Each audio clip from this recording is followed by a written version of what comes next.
Boa noite, irmãos. Que a graça e a paz do Senhor esteja com todos. Vamos iniciar a nossa primeira palestra. Nessa palestra nós vamos falar sobre o apóstolo Paulo.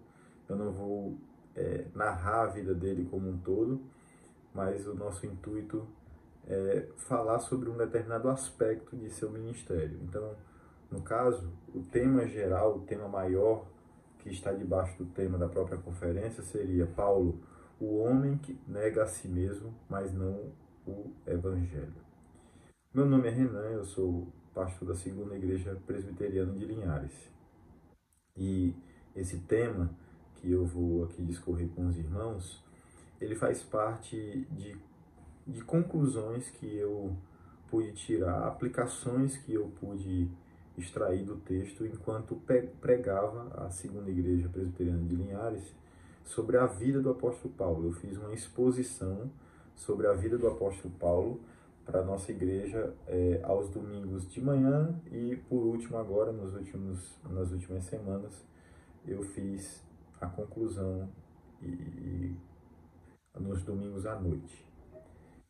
Nós tivemos assim uma boa oportunidade de aprender sobre esse tema, de aprender sobre como o ministério nos leva a negarmos a nós mesmos, mas sem negar o evangelho. Nós negamos a nós por causa do evangelho. Só que aqui eu quero destacar em específico o fato de nós somos levados a negar nós mesmos no ministério, na pregação da palavra, e não só no ministério e na pregação da palavra, mas até como cristãos, nós somos levados à negação de nós mesmos, a deixarmos de lado o nosso querer e a nossa vontade, e cada vez mais somos levados a afirmar o evangelho, a fixar o evangelho em nossos corações, estabelecer o evangelho como a prioridade das nossas vidas, mesmo que isso custe realmente a nossa liberdade, mesmo que isso custe o nosso conforto, mesmo que isso custe muitas outras coisas que nós gostamos e que são inclusive lícitas.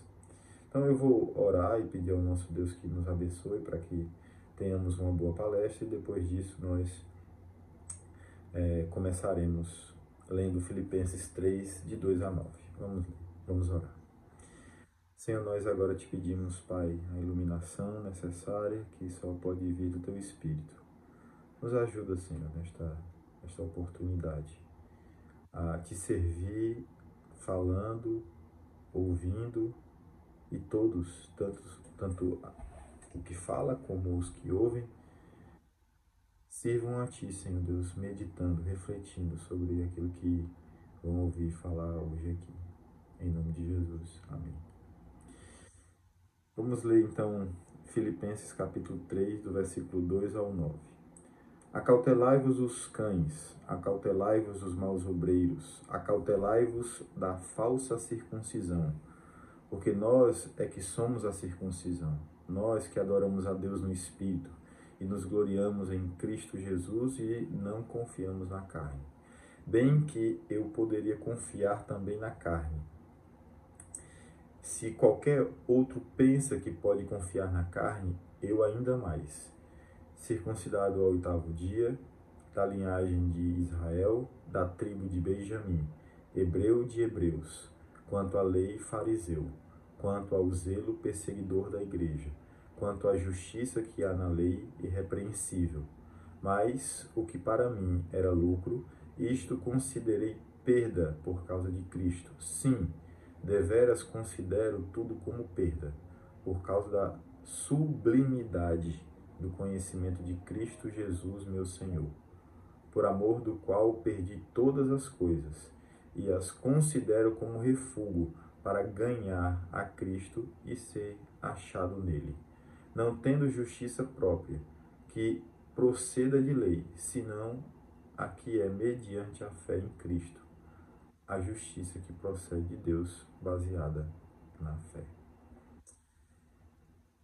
Irmãos, nós vamos refletir, pensar, analisar de uma maneira um pouco diferente. Aquilo que normalmente nós vemos, inclusive o reverendo Augustus, ele vai trazer uma palavra que me ajudará muito, né? E como ele vai falar depois de mim, os irmãos, por favor, ouçam com esse viés de que ainda vão ouvir o reverendo Augustus, que prega em Filipenses logo depois de mim e vai poder certamente trazer ainda mais esclarecimento. Mas basicamente seria isso. O apóstolo Paulo, ele com estas palavras aqui, ele revela bem qual é o grau, a profundidade e a largura do seu comprometimento com o Evangelho de Jesus Cristo, com o Senhor Jesus Cristo. E por que eu digo isso? Quando nós observamos, e aqui eu vou fazer uma coisa um pouco diferente, a minha introdução a esse tema, que é Paulo, o homem que nega a si mesmo, mas não o Evangelho, a minha introdução vai ser o texto base principal. Eu vou aqui ressaltar algumas questões desse texto que nós acabamos de ler. Nós não vamos fazer uma exposição versículo por versículo, palavra por palavra. Eu vou sobressaltar algumas questões importantes desse texto. E quando eu for para as aplicações e implicações teológicas e práticas e etc., a esse texto aqui, nós aí sim vamos ler outros textos que vão me dar base para as minhas conclusões. E elas, considero eu, que são realmente dignas de uma reflexão por nossa parte, principalmente nós líderes. Então, quando nós observamos o contexto da fala em que o apóstolo Paulo ele coloca que ele resolveu deixar tudo de lado, ele entendeu que deveria deixar tudo mais de lado por causa de Cristo, nós observamos que essa postura dele é baseada na ideia de que Cristo é maior do que tudo, que ele é melhor do que tudo, vem também de uma consideração feita nos evangelhos a respeito do reino de Deus. E nós vamos tocar nesse assunto também. Então, diante da grandiosa e sublime verdade do Evangelho, diante do encontro que o apóstolo Paulo teve com o Senhor Jesus Cristo, e não só que ele foi salvo por Jesus Cristo, mas recebeu uma missão específica de Jesus Cristo, parece que a postura do apóstolo Paulo, de alguma maneira, ela vai sempre sobressaltar, vai sempre elevar o fato de que tudo mais não pode estar à frente de Cristo e do propósito para o qual ele foi chamado. Por isso que quando nós observamos o versículo 2 do capítulo 3, quando nós observamos o apóstolo Paulo falar palavras tão duras e tão, para a nossa cultura hoje, tão agressivas, né? E essa vai ser uma das questões que nós vamos refletir, parece sim ser tão agressivo, tão fora de colocação dentro da nossa cultura. Chamar os outros de cães, falar que pessoas são maus obreiros, falar que deveriam ter cuidado com falsos membros do judaísmo, né? Porque o judaísmo verdadeiro, aquele verdadeiro judeu deveria receber a Cristo.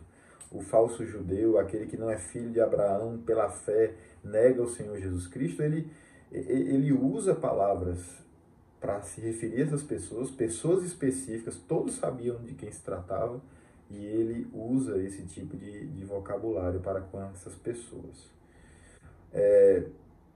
Aqui nesse ponto do versículo 2, eu poderia dizer que eu destacaria uma verdade que hoje nos faz falta, que seria o homem, Paulo, intransigente por causa do Evangelho. Hoje existem os exageros, existe pessoas que confundem a sua própria opinião, a sua própria verdade, as suas posturas com esse tipo de coisa que o apóstolo Paulo fez frente àqueles que eram falsos mestres, frente àqueles que desencaminhavam o povo de Deus. Mas, tirando essa questão do exagero, eu gostaria de destacar justamente isso, essa intransigência por causa do Evangelho.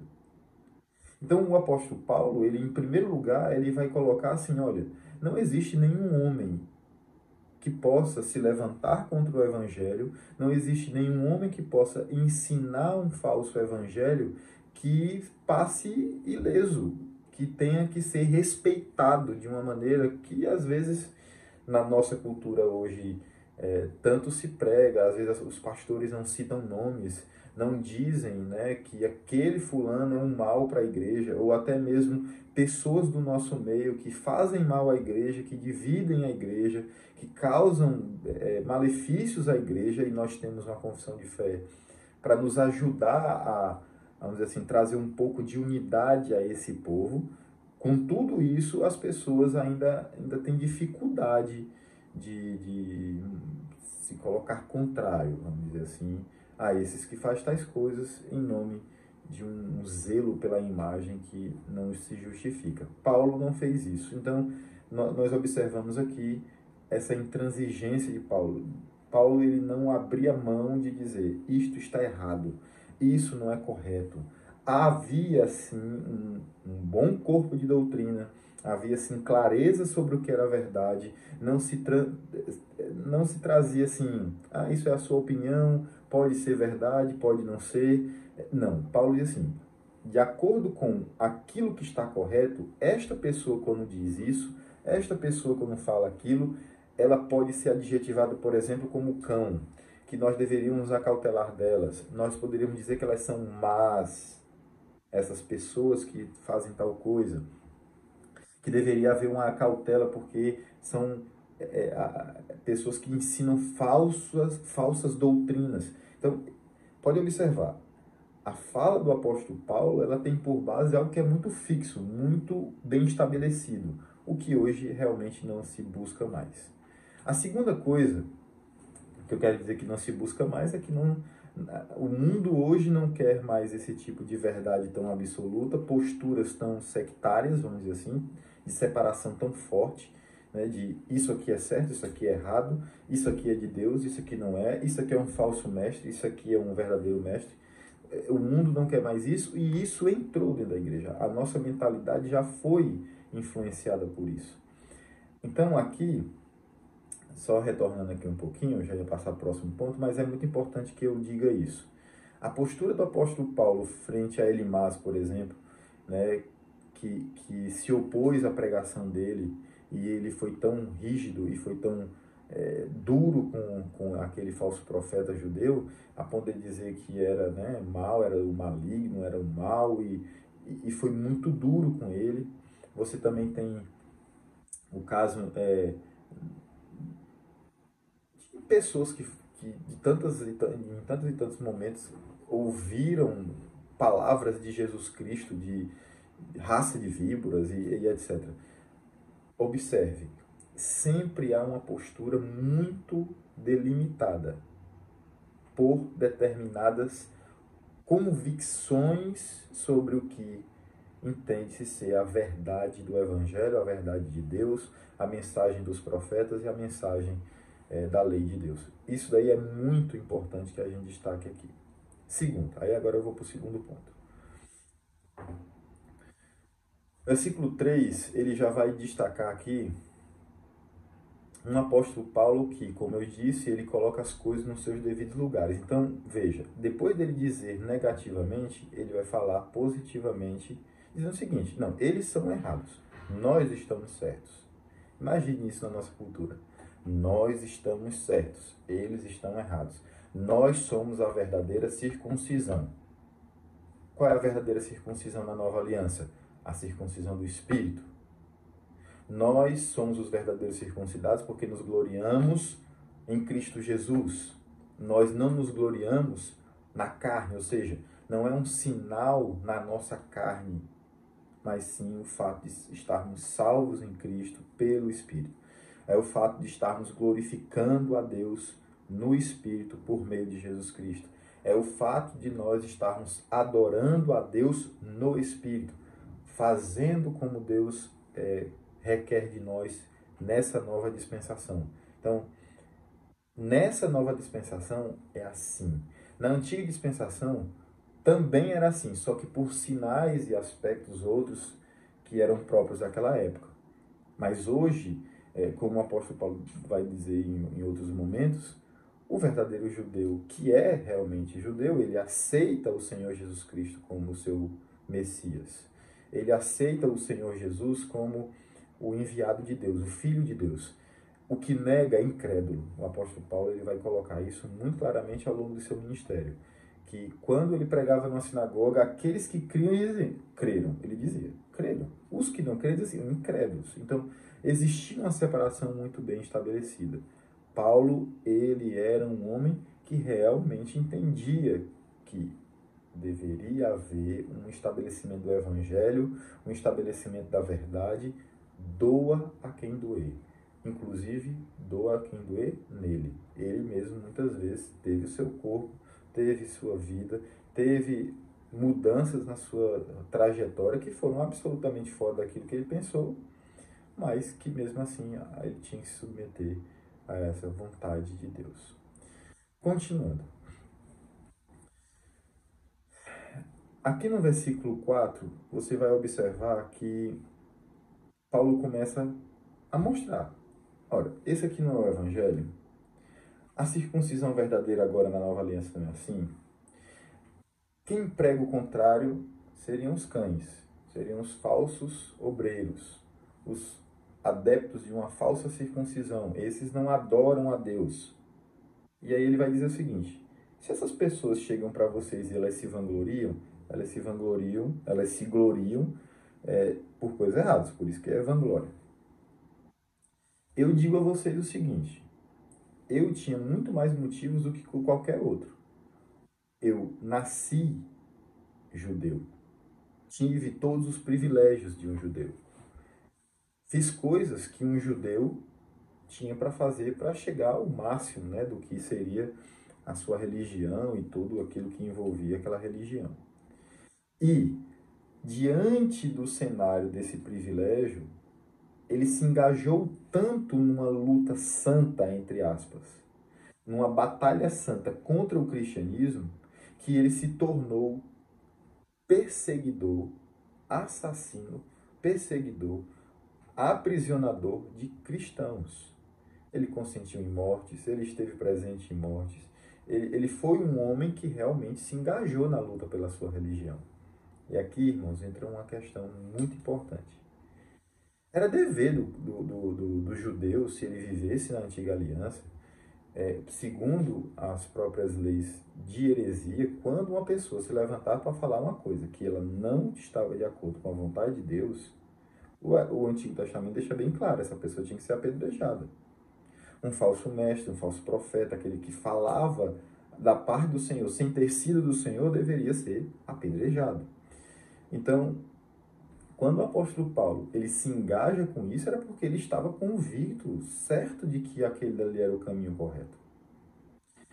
Pois é, o apóstolo Paulo, ele mostra aqui motivos pelos quais ele tinha tudo para ser autoconfiante, para ser senhor de si, para ser o dono da verdade, segundo o erro. Veja todos os privilégios. Veja que ele recebeu uma carta para ser colocado como um perseguidor oficial em nome do Sinédrio. E mesmo assim,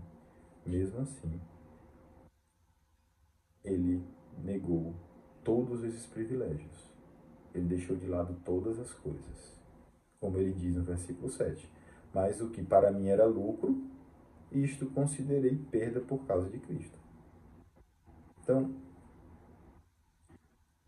o que é que um homem encontra quando ele se encontra com Jesus Cristo? Quando ele se encontra com Jesus Cristo, ele encontra com aquilo que é mais importante da vida dele. É o caminho que conduz a Deus. É o caminho pelo qual nós devemos encontrar Deus.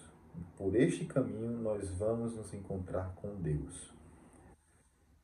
O homem sem Deus, ele é perdido, ele vagueia, ele busca religiões, ele faz coisas que ele não deveria fazer. Porque lhe falta algo na sua vida. Falta no seu coração o preenchimento que só Deus pode preencher. O local no seu coração, como dizia Agostinho, nesse local lá só cabe Deus. Nada pode ser colocado ali no lugar de Deus. Então, Um homem desse, cheio de religião, cheio de boa intenção, envolvido com a religião, envolvido com a perseguição por causa da religião dele, e mesmo assim, diante de tudo aquilo que poderia ser lucrativo, vantajoso, trazer fama, sucesso e quem sabe posições a ele, ele resolveu que isso tudo não tinha valor nenhum. Cristo mesmo deu esse exemplo. E aí eu ia entrar nesse assunto. Mas você vai assistir a palestra do Reverendo Augustus, logo depois da minha, e você vai ver que isso se encaixa justamente no que eu vou dizer aqui agora. Cristo foi o primeiro que se esvaziou assim. Cristo, ele foi o primeiro que deixou a sua glória. Cristo foi o primeiro que veio à Terra e se humilhou assumindo a forma de um homem. Essa é a maior humilhação. Ele assumindo essa forma de homem, ele viveu entre nós. Ele ministrou entre nós.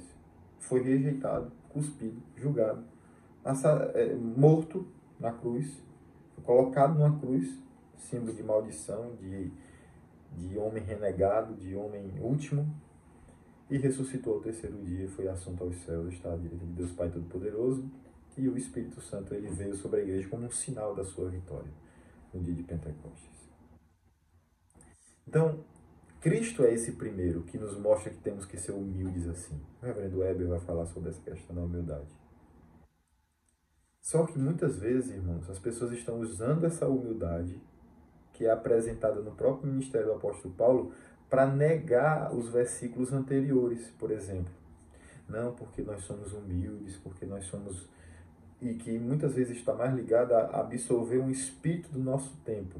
Essa psicologização, essa filosofia da tolerância, que não é tolerância de verdade, essa coisa meio análoga, sem forma, não é análoga, sem forma, uma coisa meio amorfa e não é uma coisa que realmente represente o Evangelho no seu espírito de humildade, porque se eu sou humilde, seria o mesmo que dizer o seguinte: se um copo ele serve para receber água, suco, líquidos, para que eu possa beber, se o copo quiser ser humilde, ele simplesmente aceita o fato de ser um copo e receptáculo de líquidos para que as pessoas possam usar para beber.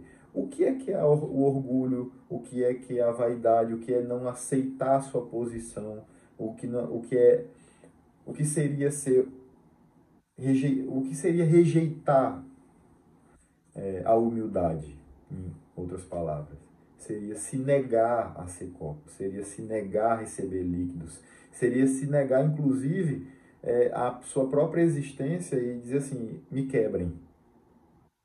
Nós não somos autorizados a dizer assim: eu quero morrer, eu vou me matar para ir para o céu.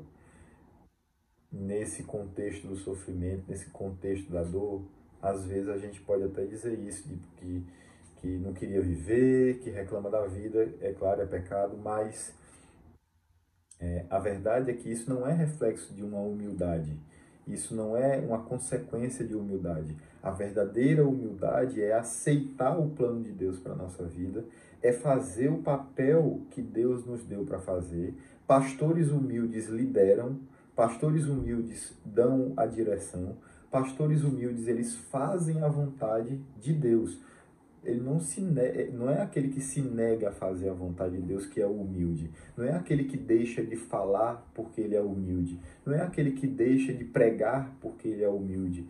Não, isso não é humildade. Cumprir a vontade de Deus é um ato de humildade. Você está negando a você, a não ser que você pense que a sua vontade, o seu estrelado, a sua fama seja o que Deus vamos dizer assim, coloca para a sua vida e você confunde esses seus desejos com a vontade de Deus. Aí pode ser que aí é uma questão especial, específica, própria, e aí você vai ter que refletir diante de Deus se é esse o seu caso, se é isso que você precisa refletir. Mas no caso do apóstolo Paulo, a gente pode ver aqui especificamente o quanto ele entendeu que em Cristo Jesus há essa postura. Os argumentos anteriores, capítulo 1 e 2, mostram isso. O exemplo é Cristo. Ele é aquele que se humilhou, deixando tudo que tinha? O apóstolo Paulo ia fazer o quê? Seguir o seu mestre. Seguindo ao seu mestre, ele estava afirmando que o evangelho realmente é poderoso na sua vida porque Jesus aplicou esse evangelho. E sendo o evangelho a coisa mais importante, porque o centro dele é Cristo, ou seja, quando eu recebo a Cristo, se eu receber a coisa mais importante da minha vida, não há nada mais que possa ser recebido, que possa ser colocado no lugar. Então, tudo aquilo que era uma forma de entulhos que ele deixava e nós deixamos colocar dentro do nosso coração, que tenta substituir Cristo, a sua palavra, Deus, o Espírito, que tenta destruir a imagem de Deus em nós, ainda que seja em nome da religião, tudo aquilo ele deixou para trás porque Cristo é que é o verdadeiro ocupante do nosso coração. Cristo é o verdadeiro ocupante da nossa vida. Então, tudo mais ele considerou perda por causa de Cristo. Tudo deve se considerar perda por causa da sublimidade do conhecimento de Cristo Jesus, meu Senhor. Então, tudo é mais importante. Tudo, tudo. Ele usa uma expressão aqui no final do versículo 8, quando ele diz assim, perdi todas as coisas e as considero como refúgio para ganhar Cristo e ser achado nele. Ou seja, excremento. É aquilo que sobra, que resta. Tudo aquilo não vale nada, é refúgio. A minha verdadeira vida está em Cristo Jesus. Ok. Essas coisas que o apóstolo Paulo disse, evidentemente, poderiam ser lembradas, por nós nas palavras de Jesus Cristo lá nos Evangelhos. O Evangelho de Mateus capítulo 13, versículo 44 diz: o reino dos céus é semelhante a um tesouro oculto no campo, o qual certo homem, tendo achado, escondeu. E transbordante de alegria, vai e vende tudo o que tem e compra aquele campo. Paulo tinha um campo. Vendeu tudo o que tinha antes. Tudo. Deixou tudo para trás. Para comprar aquele campo específico. Por causa do tesouro que estava ali. No versículo 45, no mesmo capítulo 13 de Mateus, diz: o reino dos céus é também semelhante a um que negocia e procura boas pérolas, e, tendo achado uma pérola de grande valor, vende tudo o que possuía e a compra. Qual é o valor que as coisas têm sem Jesus Cristo? Valor nenhum. Nós só podemos desfrutar dessas coisas com Deus. Todas as coisas que Ele criou, coisas boas dessa terra, só que quando você está diante de fazer a vontade de Deus, fazer a vontade do nosso Senhor, estar com o nosso Senhor, viver uma vida de comunhão com o nosso Deus e todo o resto, você prefere sempre a vida de comunhão com Deus. Essa é uma verdade inconteste para um cristão. Paulo, ele vivia isso? Ele diz aqui que sim, ele diz que deixou o judaísmo, ele diz que deixou os privilégios, ele diz que deixou tudo para trás. Paulo, ele viveu realmente isso? Eu me lembro de outro trecho de Mateus, no capítulo 16, versículo 24 e 26, porque além de tudo que você deixa de lado, você também deixa parentes. Será que Paulo tinha parentes? Segundo a história de Paulo, ele tinha um sobrinho. Esse sobrinho, inclusive, foi avisar de que os judeus estavam fazendo uma tramóia para prendê-lo e matá-lo. Então, quando Paulo conhece a Jesus Cristo, ainda Saulo, homem perseguidor, ele tinha parentes? Ele tinha amigo, ele tinha pai, ele tinha mãe, tinha sobrinho, tinha irmãos? Com quem ele tinha contato? Quem eram essas pessoas? Agora, irmãos, imagine esse homem tendo que deixar tudo para trás, literalmente, a sua posição, as suas coisas, e agora também deixando toda a sua família. Mas Jesus já havia dito isso. Então, Mateus 16, versículo 24 a 26. Então disse Jesus a seus discípulos: se alguém quer vir após mim, a si mesmo se negue. Tome a sua cruz e siga-me. Porquanto, quem quiser salvar a sua vida, perdê-la-á. E quem perder a vida por minha causa, achá-la-á. Pois que aproveitará o homem se ganhar o mundo inteiro e perder a sua alma? Ou que dará o homem em troca de sua alma? Paulo sabia que tinha que deixar tudo, tomar a cruz de Cristo e segui-lo. Isso envolvia inclusive a sua família. Isso, né, quem não deixa pai, mãe, filhos e filhos por causa de mim não é digno de mim. Vai lá, vende tudo e dá aos pobres. Tudo aquilo que ocupa o lugar de Deus na nossa vida, nós temos que realmente deixar de lado, deixar para lá, negar nós mesmos, mas sem nunca negar o Evangelho. Porque veja, Paulo nega tudo isso, Paulo se humilha em todas essas coisas, mas na hora que ele tem que colocar o dedo na ferida, quando ele tem que chegar num local e falar a verdade, dizer a verdade, cães, acautelai os falsos mestres, falsos profetas, aquele ali se desvia e leva outro a se desviarem. Tudo isso que o apóstolo Paulo faz por causa do Evangelho. Diz, né, e age por causa do Evangelho. Então, munido desse não vivo eu, mas Cristo é que vive em mim, vamos dizer assim, fora daquele contexto lá de Gálatas, mas pegando essas palavras, porque a ideia é absolutamente bela e sublime e grandiosa, se eu conheço a Cristo, nada mais tem valor sem Ele, sem que seja por meio dele, sem que tenha a mediação dele, porque Ele mesmo nos disse, por sua vida, por seus ensinamentos, que não há nada que possa se equiparar a estar com Ele. Aí, volta a pergunta de novo. Paulo, ele fez isso? Paulo, ele realmente, na sua vida, ele prova que ele era um homem que negava a si mesmo, mas não o Evangelho? Pois é. Todos nós nos lembramos do episódio da salvação do apóstolo Paulo.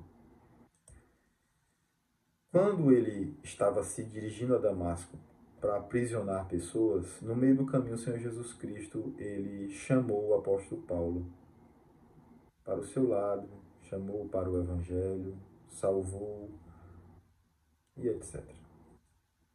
Isso aí todo mundo já sabe. Só que aconteceu uma coisa muito interessante, sabe, irmãos? Que foi o quê? O apóstolo Paulo, no instante em que ele recobra a sua visão, o que ele faz? Atos capítulo 9, do versículo 20 ao 25, diz o que ele faz. Ele vai para dentro de uma sinagoga. Veja bem como é que são as coisas, né? Será que não deveria haver prudência? Será que não deveria ter havido, sei lá, uma postura muito mais parecida com a nossa de hoje em dia? Assim, não, vamos ter cuidado, não vamos expor, quem sabe aí ele vai ser morto, ou então ele mesmo, não, se eu for para dentro da sinagoga agora eu posso morrer, etc. Mas ele não julgava por preciosa a sua própria vida. Como eu disse, ele negava a vida dele, mas o Evangelho não. Porque pelo Evangelho, por causa de Cristo Jesus, ele foi para dentro da sinagoga em Damasco e pregou ali que Jesus Cristo é o Filho de Deus. Versículo 20 do capítulo 9. Ele prega ali, as pessoas ficam extremamente surpresas com aquilo.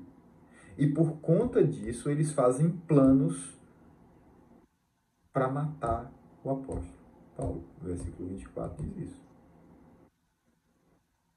Os discípulos dele, então, as pessoas que estavam acreditando na mensagem, fazem com que ele escape daquela situação.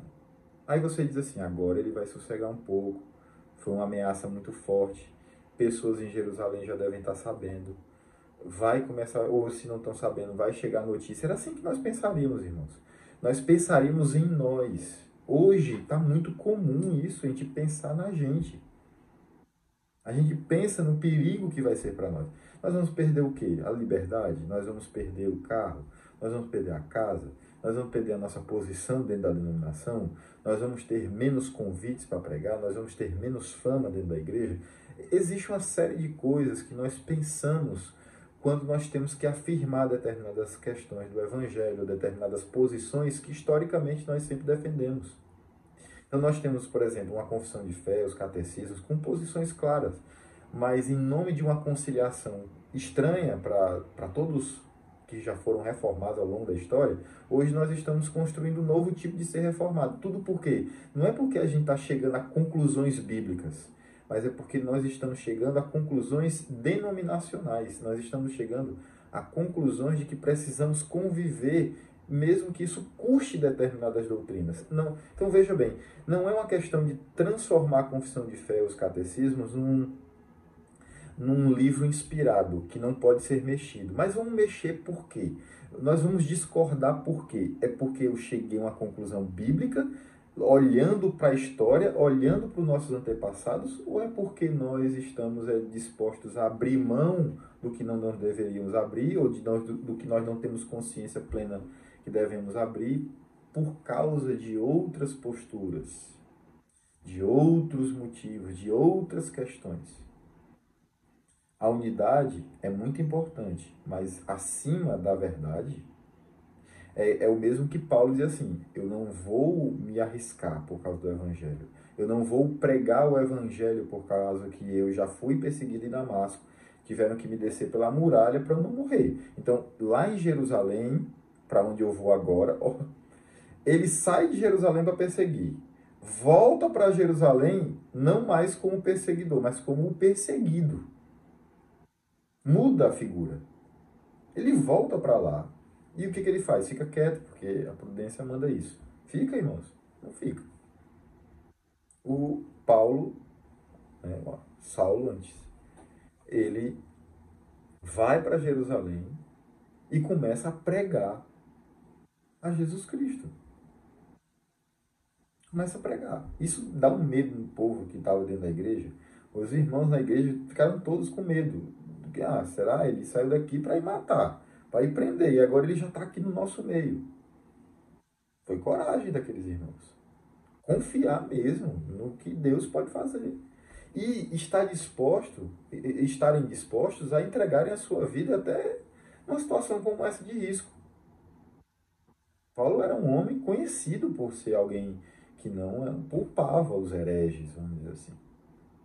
O apóstolo Paulo, ele estava ali falando do Senhor Jesus Cristo com ousadia, como diz o versículo 28 do capítulo 9. Estava com eles em Jerusalém, entrando e saindo, pregando ousadamente em nome do Senhor, já chamando Jesus de o Senhor, Kyrios, já chamando como o Senhor Yahvé. Ele discutia com os helenistas e etc. Isso ficou tão evidente que eles já procuravam tirar a vida do apóstolo Paulo. O homem tinha saído para perseguir e voltou crendo em Jesus. Isso chegou ao conhecimento dos irmãos e ele foi endereçado a Cesareia, e de lá ele foi para Tarso, segundo o versículo 30. Paulo era um novo convertido. Foi ímpeto de um novo convertido. Será que foi o ímpeto de um novo convertido? Foi imprudência de um novo convertido?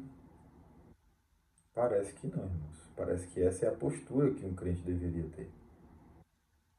Quando a gente chega no capítulo 14 de Atos, Paulo chega em Icônio para pregar na sinagoga.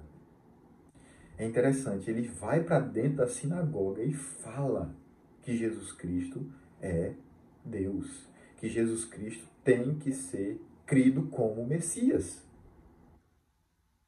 Mas os judeus incrédulos, eles incitaram e irritaram os ânimos dos gentios contra os irmãos. Entretanto, demoraram-se ali muito tempo falando ousadamente no Senhor, o qual confirmava a palavra da sua graça, concedendo que por mão deles se fizesse sinais e prodígios. Mas dividindo-se o povo da cidade, uns eram pelos judeus, outros pelos apóstolos. E como surgisse um tumulto dos gentios e judeus, associados com as suas autoridades para ultrajar e apedrejar, sabendo ele, fugiram para Listra e Derbe, cidades da Licaônia e circunvizinhança, onde anunciavam o evangelho. Então, Paulo, ele era um homem que negava tanto a ele mesmo, mas nunca o evangelho, que ele saía de lugar em lugar pregando, mesmo que isso fosse arriscado para a vida dele. Então, não foi só quando ele estava lá como novo convertido. Não foi aquele ímpeto de novo convertido. Foi o que realmente Paulo tinha que fazer como cristão, como ministro do Evangelho, como apóstolo do Senhor. Ele colocava a vida dele em risco. Era muito mais do que só deixar o parente e ficar protegido em casa. Era muito mais do que simplesmente deixar de ser advogado e ir ser pastor. Não era isso. Ah, não, porque fulano fica mais rico, pastores não ganham bem. Sim, mas não foi isso que Paulo fez.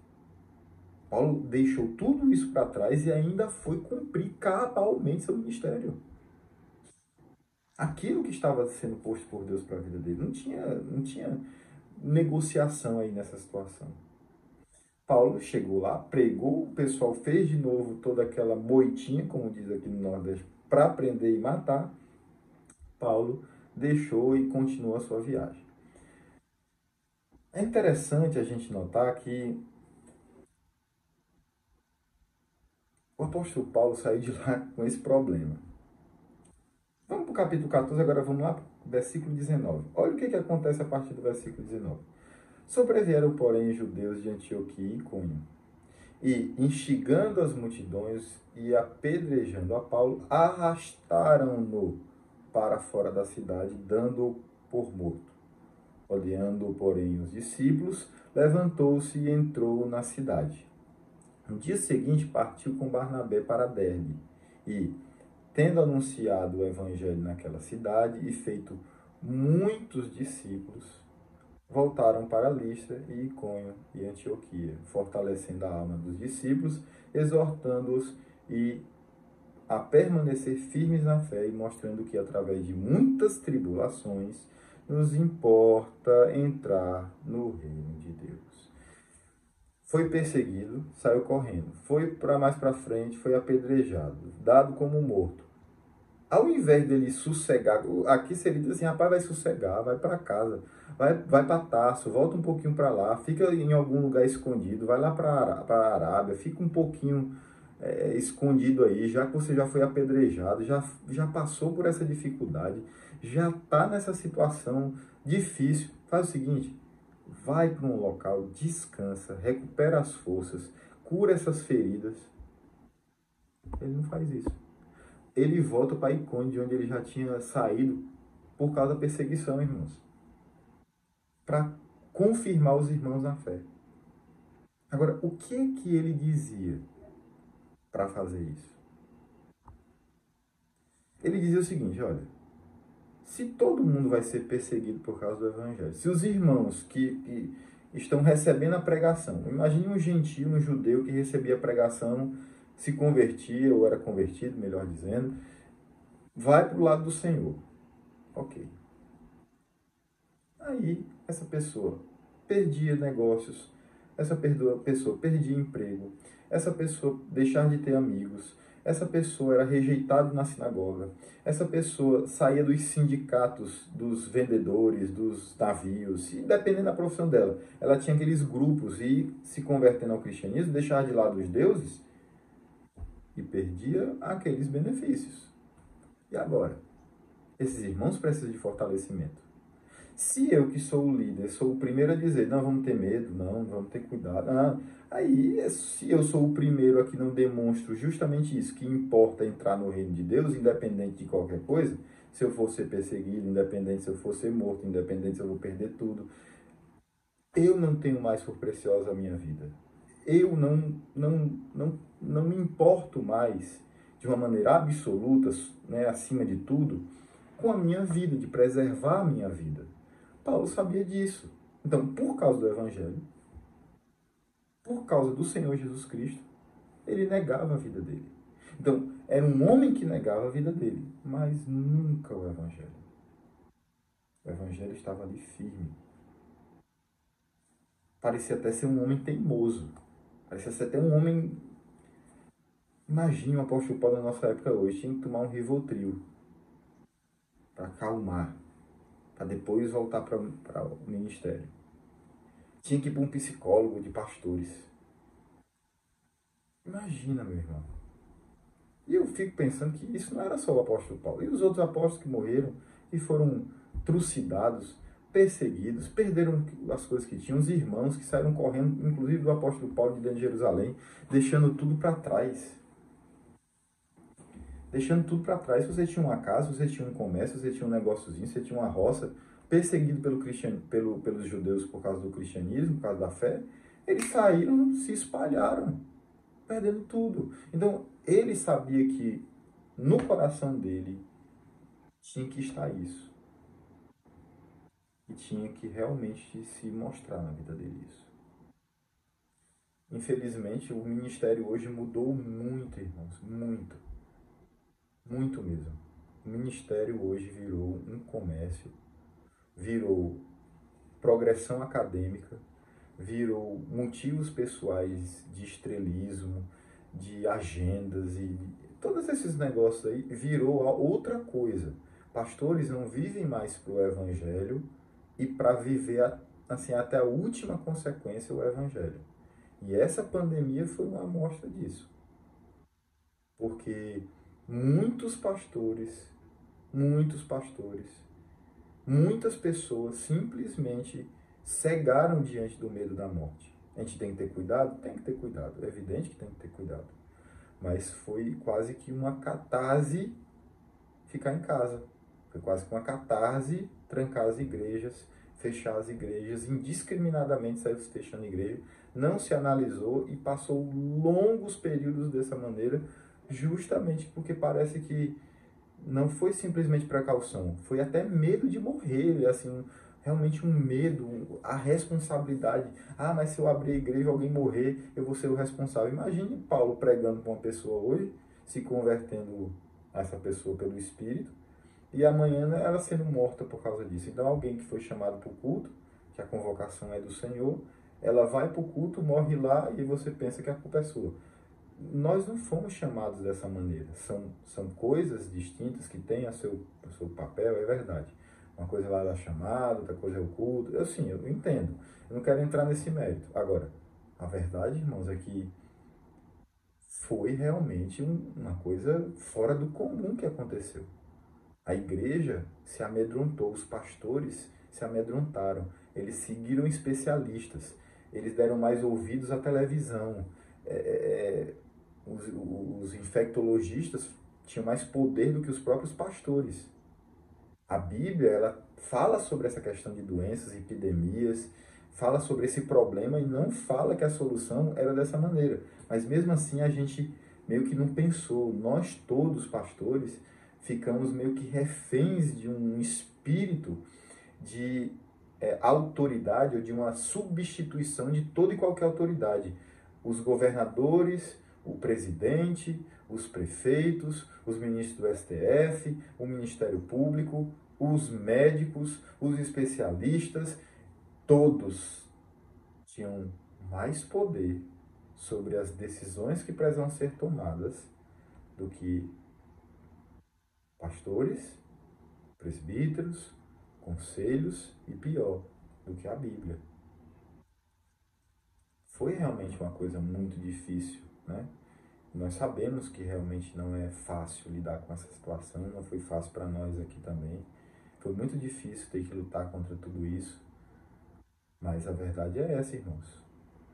São especialistas na escola que tomam o lugar dos pais. É um médico que toma o lugar do pastor para convocar o culto.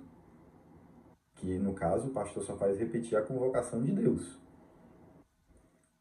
É o governador que diz, tranca as portas da igreja, mesmo que seja inconstitucional mandar fechar a igreja. E, acima de tudo, ele não pode mandar na igreja. Só quem manda na igreja, quem convoca e desconvoca culto, e debaixo de Deus, debaixo da palavra de Deus, é o conselho da igreja, no nosso caso.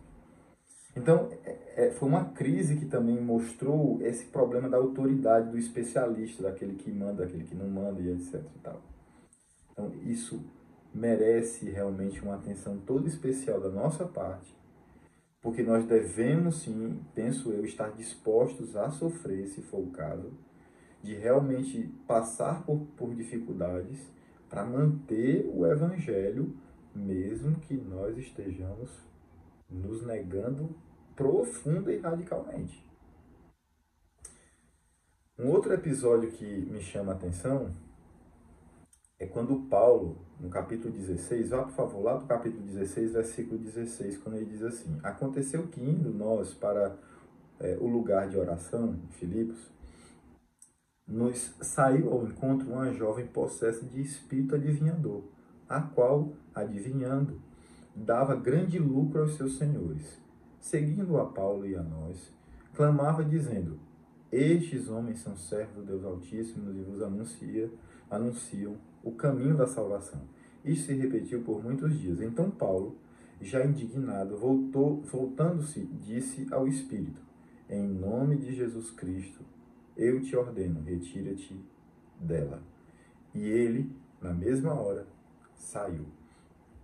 Vendo os seus senhores que se lhes desfizera a esperança do lucro, agarrando em Paulo e Silas, os arrastaram para a praça, à presença das autoridades, e levando-os aos pretores, disseram: este homem, sendo judeus,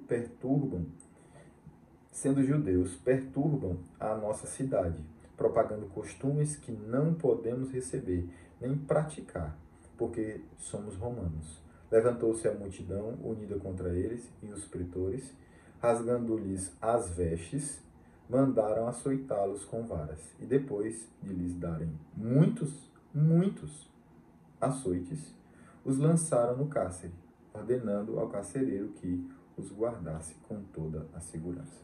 Veja a coragem.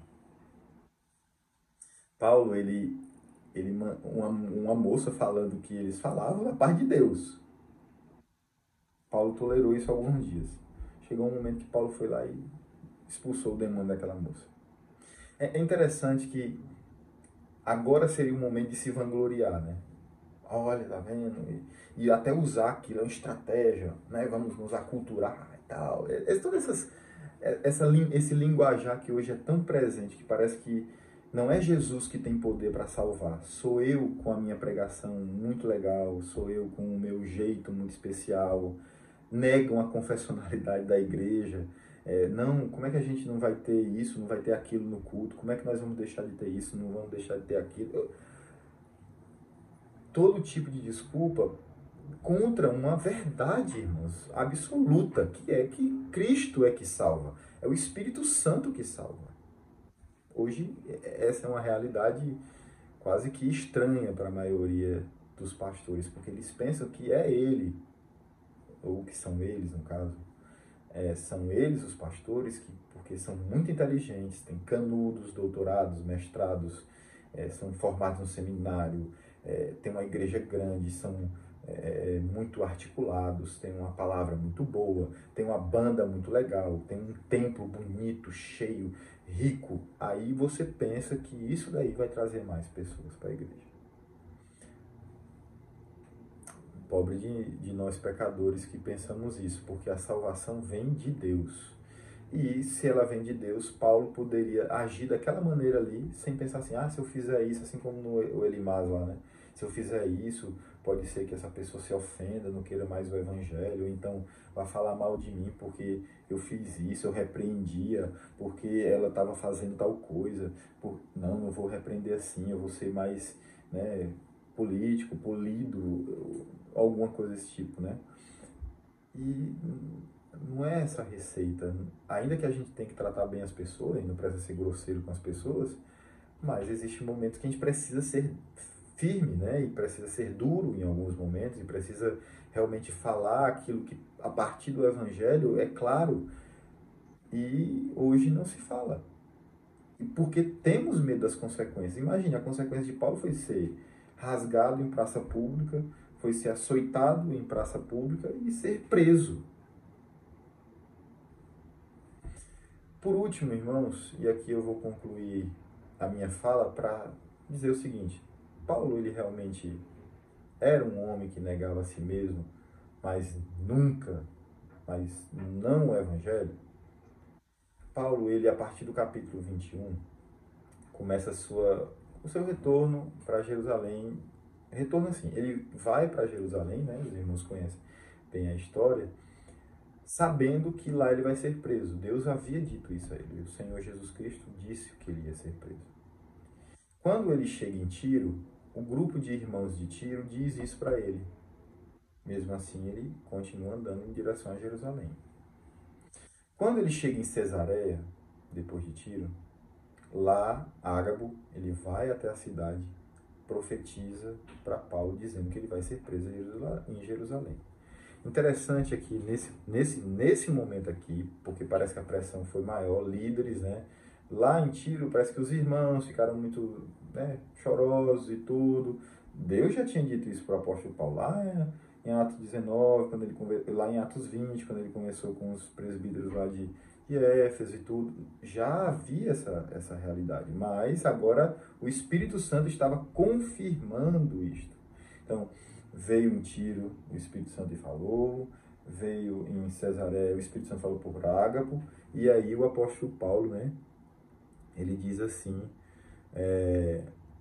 no versículo 12, eles rogam. Aí o apóstolo Paulo diz assim no versículo 13, ele respondeu, que fazeis chorando e quebrantando-me o coração?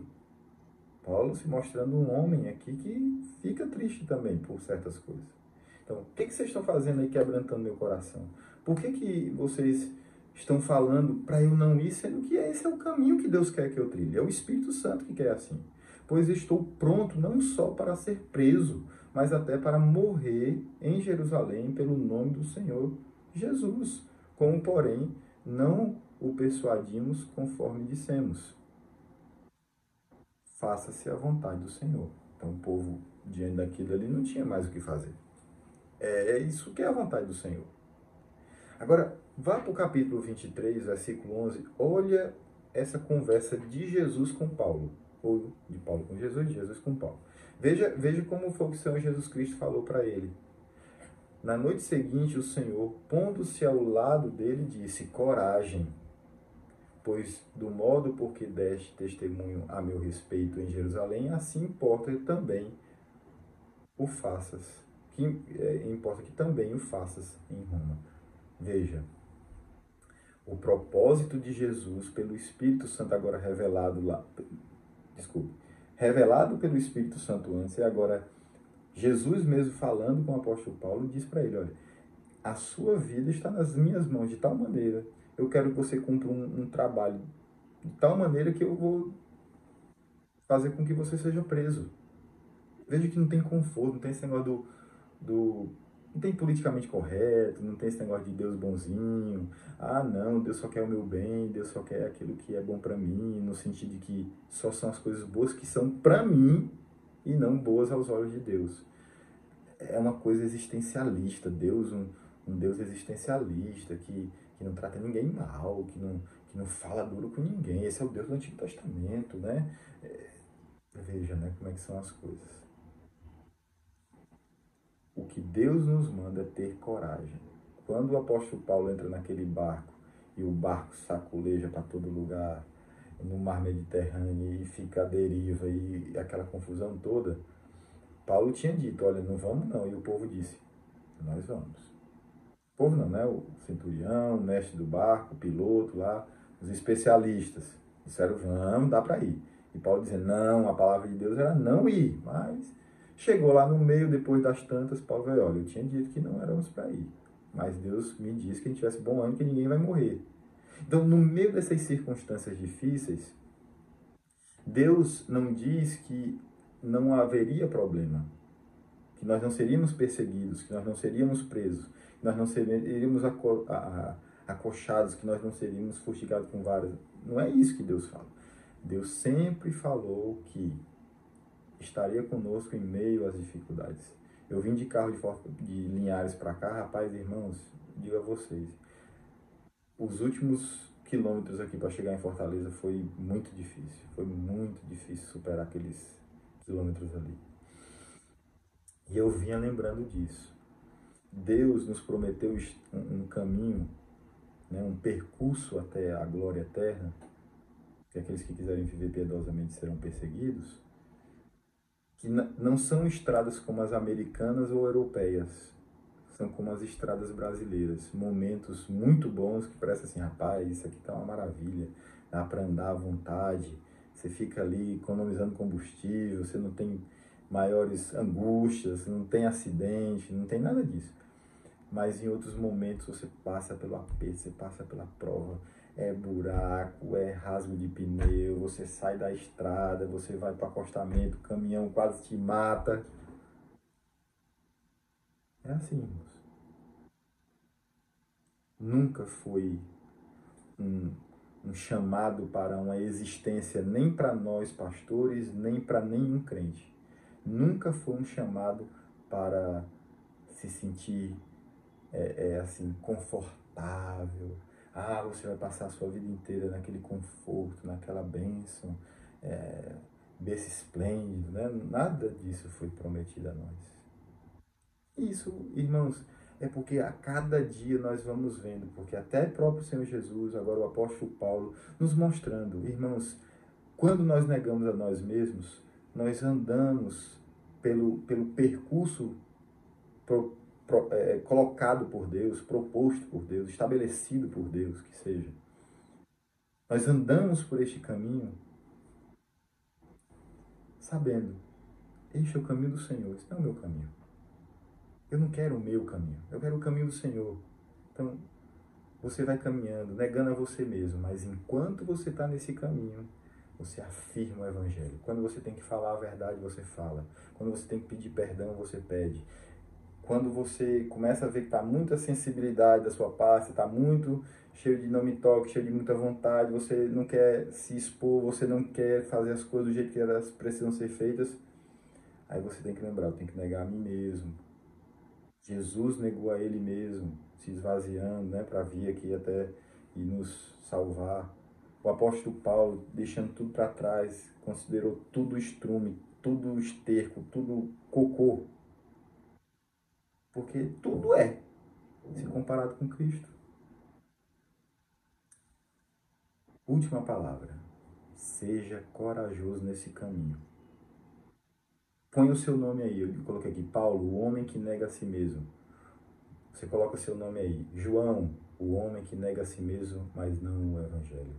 Maria, a mulher que nega a si mesma, mas não o Evangelho. Que Deus abençoe, irmãos. Fortaleça cada um de vocês. Em nome de Jesus. Amém.